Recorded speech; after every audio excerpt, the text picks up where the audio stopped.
உதயமாத்தாண்டபுரம் இந்த பகுதி வந்து ஒரு 600 ஏக்கர் தண்ணியில் நீர்மூழ்கி முதல்ல என்னன்னு கேட்டீங்கன்னா வடிகால் இல்லை. முதல்ல வடிகிறதுக்கு வடிகால் இல்லை. அதனால விவசாயம் எல்லாத்தையும் பாதிக்கப்பட்டிருக்கு.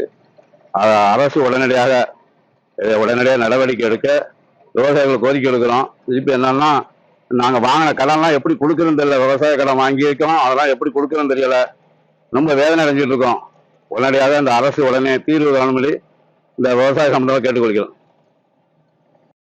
2 முறை சம்பா சாவடி பண்ணி எந்த புண்ணியம் இல்லாமல் சுத்தமாக அழிவு போய்விட்டது. நீர் சுத்தமாக வடிகால் சரியான பராமரிப்பு இல்லாத காரணத்தினால இது சுத்தமாக மூழ்கி அடைந்து விட்டது. எனக்கு எந்த விதமான முதலமைச்சர் பண்ணி எனக்கு நிவாரணங்கள் கொடுக்கும்போது கேட்டுக்கொள்கிறேன்.